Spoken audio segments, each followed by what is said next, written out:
une personne qui prend régulièrement son traitement, et nous ne cessons pas de le dire, ne va pas transmettre le virus à son partenaire.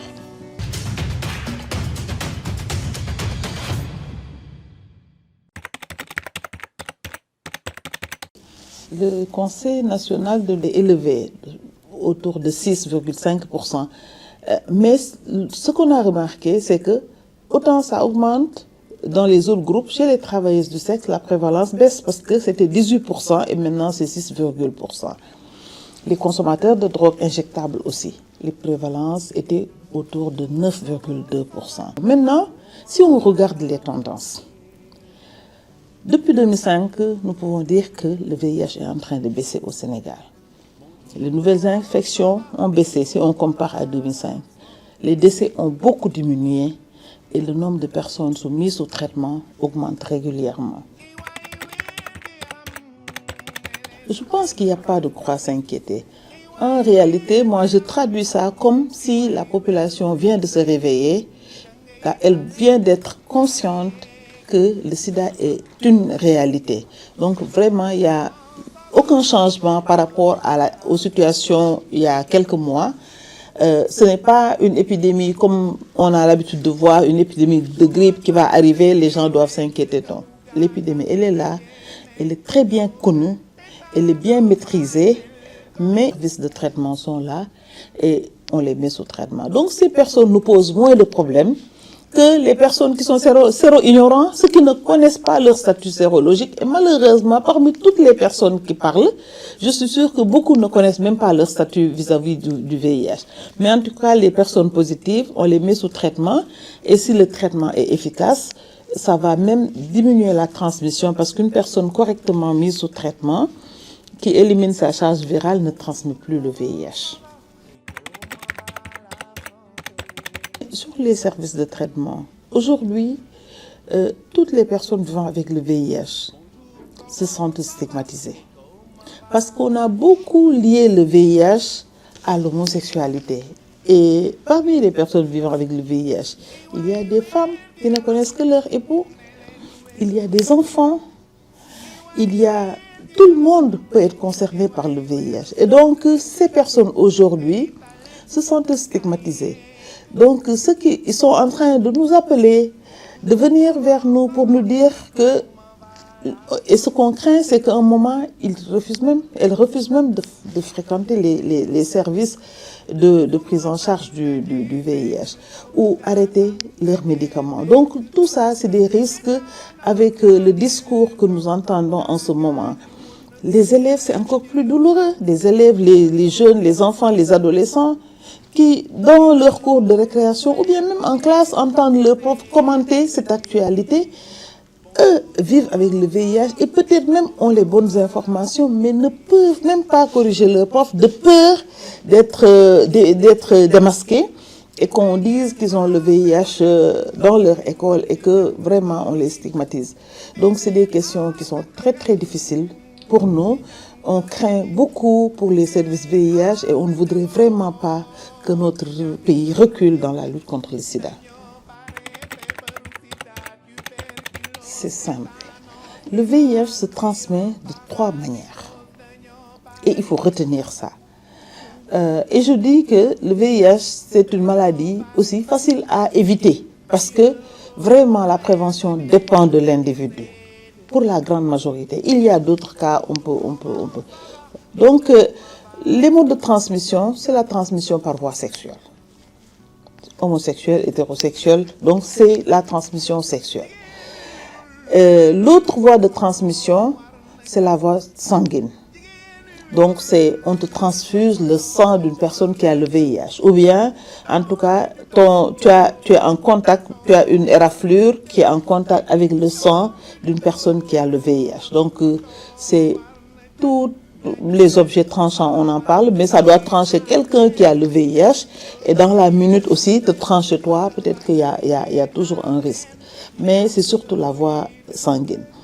Et la troisième voie, c'est la transmission de la mère à l'enfant. C'est la transmission verticale. Donc, une maman peut transmettre le VIH à son enfant lors de la grossesse, pendant l'accouchement ou pendant l'allaitement.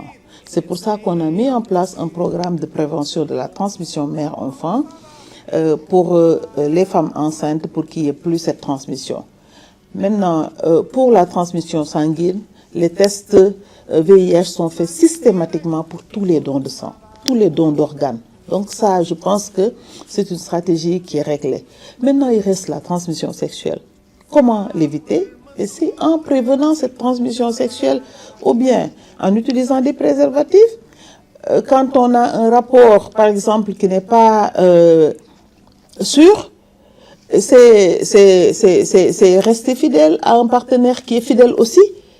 Si vous, tous les deux, vous êtes négatifs, donc on sait vraiment comment éviter cette transmission sexuelle. Donc personne ne peut exposer un autre, pour moi, au VIH. Donc c'est chacun qui doit penser à se protéger du VIH.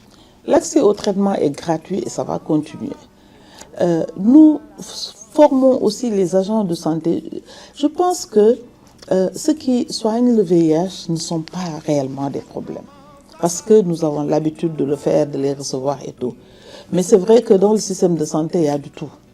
Ça passe du gardien qui est à la porte jusqu'au médecin. Donc c'est toute cette chaîne-là qu'il faut former sur les droits des patients, sur l'accueil des patients. Et le droit des patients, c'est pas seulement le droit des patients vivant avec le VIH, c'est tous les patients pour qui il faut garantir la confidentialité, il faut garantir des services sans stigmatisation, il faut garantir des services sans discrimination. Donc, les professionnels de santé le savent, ils doivent garantir ces confidentialités, ils doivent garantir cette éthique dans leur profession pour rassurer les personnes. En ce moment, il y a beaucoup de demandes de dépistage.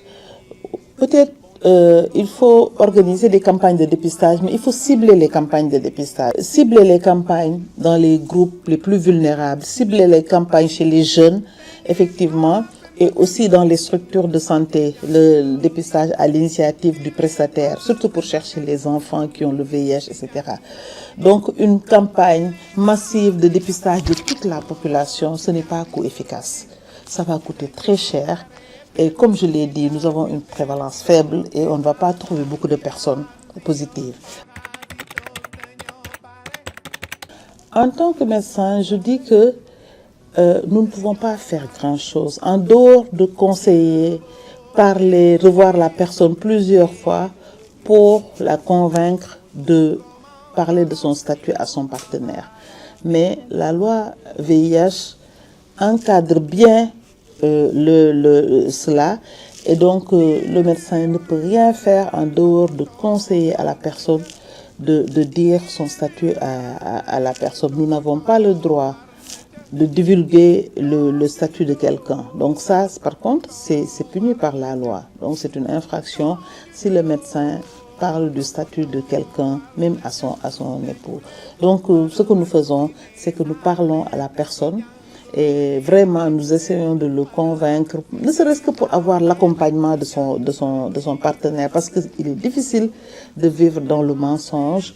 Et il nous arrive de voir des femmes, surtout les femmes, elles font cette démarche quand elles veulent se marier, amener leur partenaire pour dire: docteur, je voudrais que tu lui parles de ma maladie et de tous les risques, comme ça il va prendre sa décision en connaissance de cause. Donc il y a des hommes souvent qui sont d'accord, qui disent que oui, vous faites qu'il y ait docteur, ce que vous avez dit c'est vrai, on peut avoir des relations même non protégées sans que je sois contaminée par le VIH. Mais je pense qu'il est toujours bien que le partenaire fasse aussi le dépistage et voir qu'il est négatif.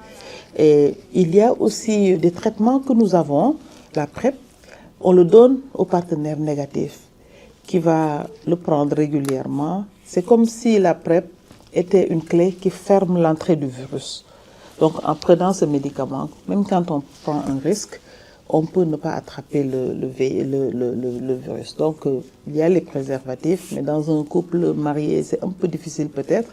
Il y a la PrEP, mais je pense qu'une personne qui prend régulièrement son traitement, et nous ne cessons pas de le dire, ne va pas transmettre le virus à son partenaire. Le VIH existe dans le monde et il faut que les gens sachent que c'est la plus grande épidémie que le monde ait connue. Il y a eu plus de 30 millions de personnes qui sont mortes du VIH. Le VIH, le sida, qui n'est pas le VIH. Le VIH, c'est le virus du sida. Les gens sont infectés par le virus du sida, mais n'ont pas forcément le sida. Voilà, on entend diou de sida, diou de sida. Non, il est juste infecté par le VIH. Et quand une personne prend son traitement, normalement, elle ne transmet pas le VIH. Donc, le VIH existe, c'est une réalité. Et le Sénégal n'est pas isolé dans le monde.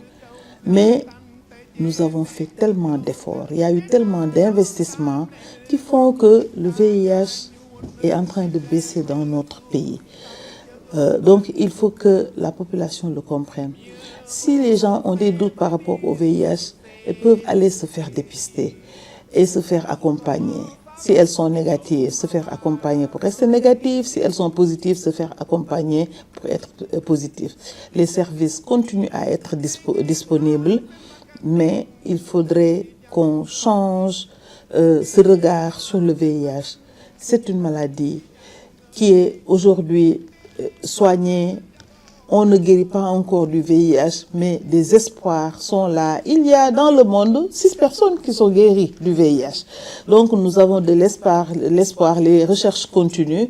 Donc les personnes vivant avec le VIH ne doivent pas être discriminées. Et il faut vraiment qu'on soigne notre discours si on ne veut pas perdre tous ces acquis que nous avons acquis après plusieurs décennies de lutte contre le sida.